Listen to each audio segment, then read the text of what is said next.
poco de fe y, y poder conversar estas cosas, poder hablarlas, sin pelearse, con el kiosquero, con la verdulera, con un hermano. Es difícil hablar de política con la familia porque,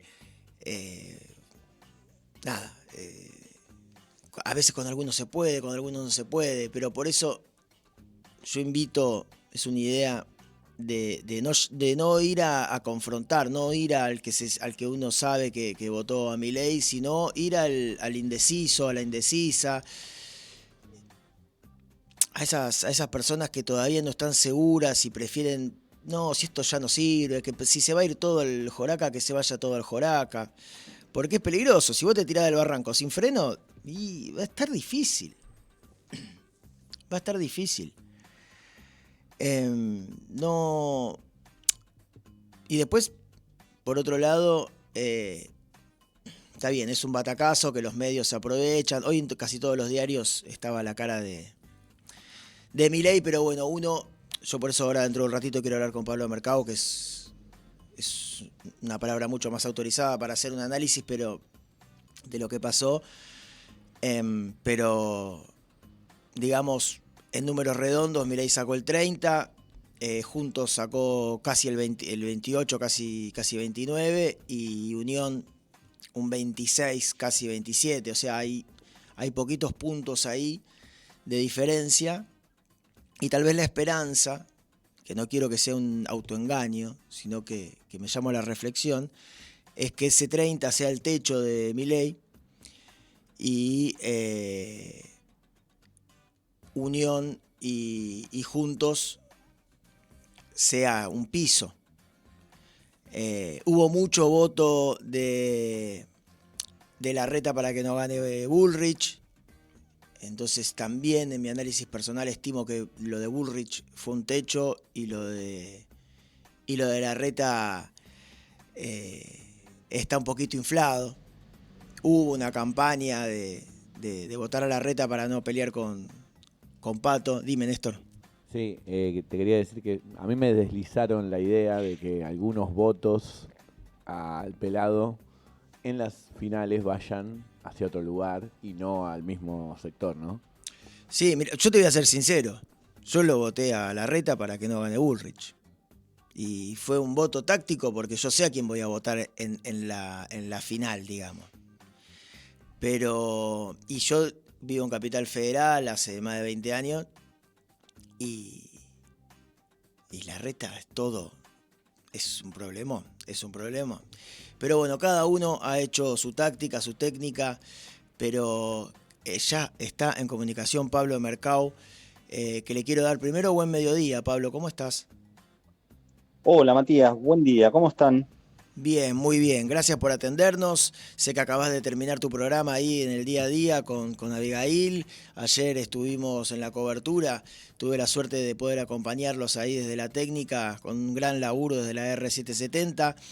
Y quería aprovecharte, porque has estado ayer todo el día trabajando y me imagino hoy con un poco la cabeza más fría, analizando, ¿no? Los números finales, un primer análisis, ¿no? De lo que pasó ayer. Bueno, mira, por un lado, a ver, hay varios aspectos a tener en cuenta y son todos válidos, obviamente, pero tenés que empezar por algún punto.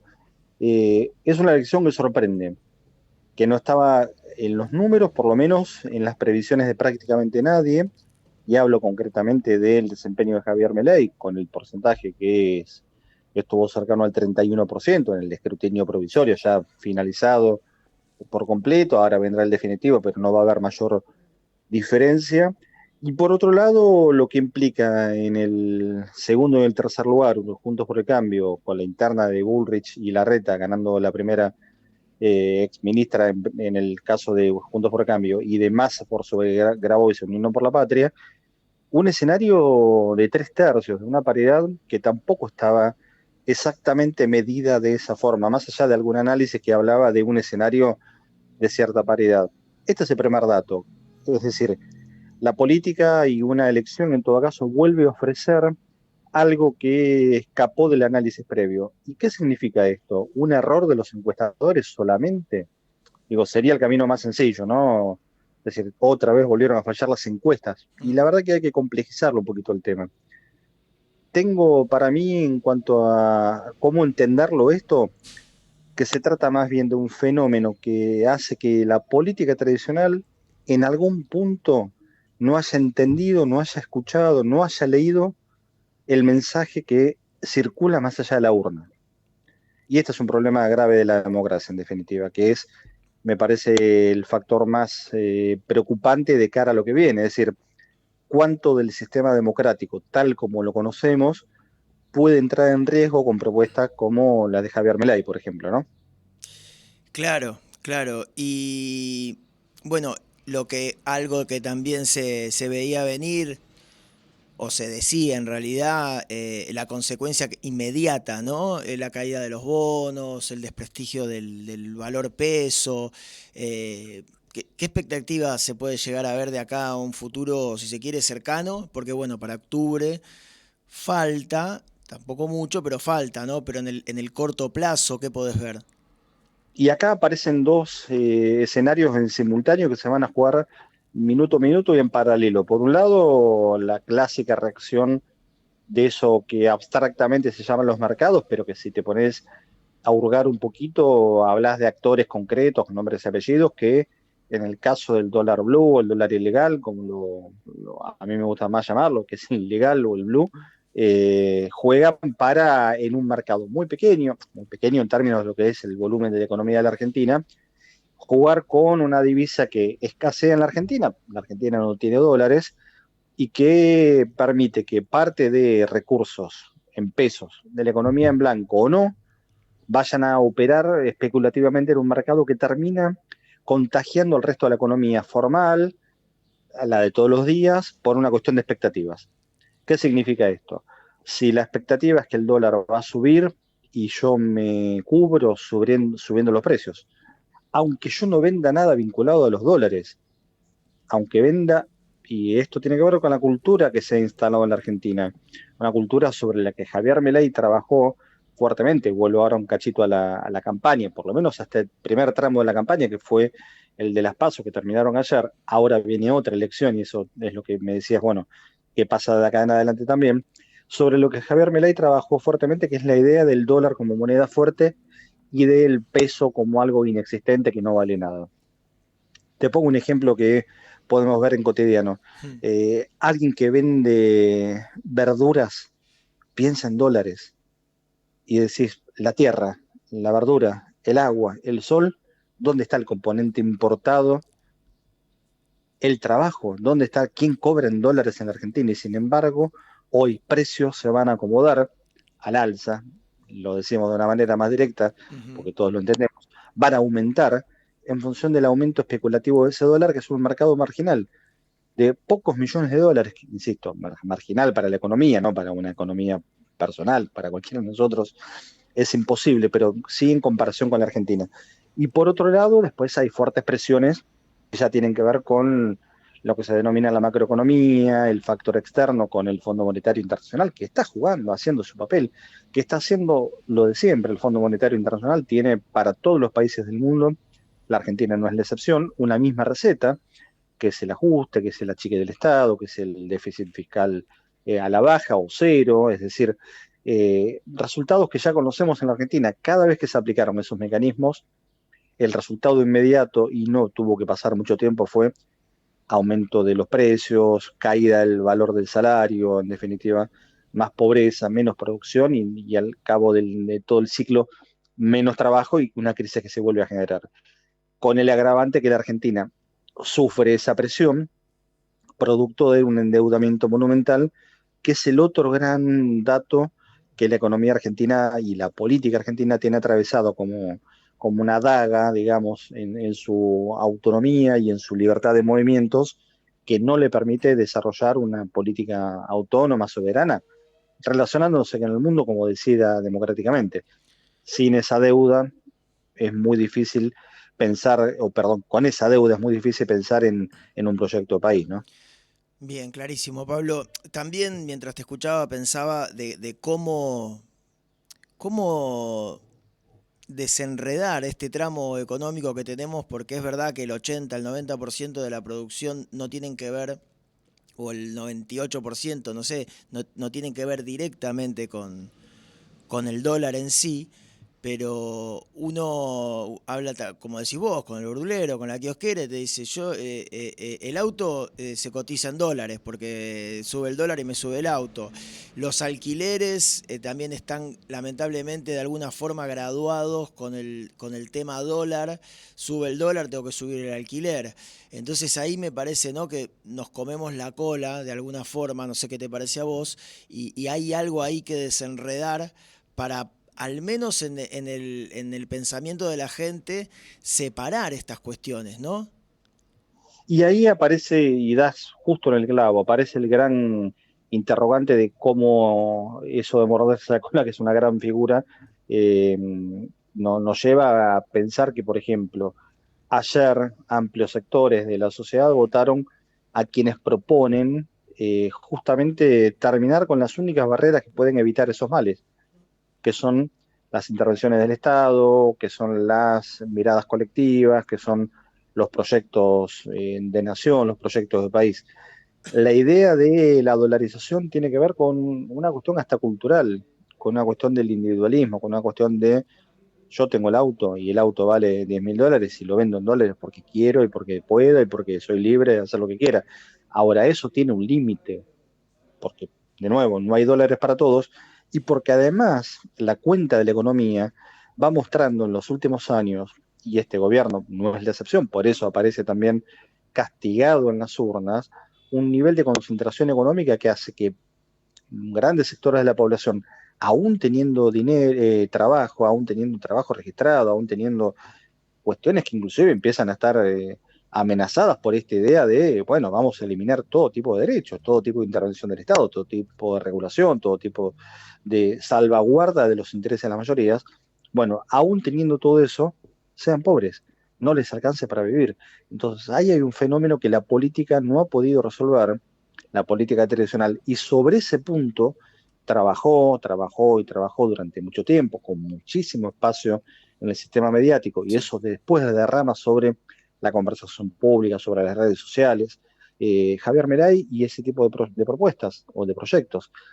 A ver, las redes sociales, porque acá se dicen algunas cuestiones, las redes sociales no generan contenidos per se, las redes sociales son reflejo y son rebote de lo que se genera todavía en el sistema tradicional de creación de sentido, para llamarlo de una manera más sofisticada, pero en el sistema mediático, es decir, vamos a lo más masivo. Sí. La televisión, por ejemplo, sigue marcando la agenda de lo que después se habla durante el resto de los días en el resto de las plataformas. Aunque la gente no ve la televisión, lo que en definitiva está comentando, consumiendo, aún irónicamente, digo aún irónicamente porque toda la cultura del meme, toda la cultura de el personaje Milei, ese consumo termina alimentando una figura que ayer termina siendo el ganador de una elección primaria. Bien, Pablo, por último, gracias por tu tiempo. Estamos hablando con Pablo Mercado, periodista de la R770.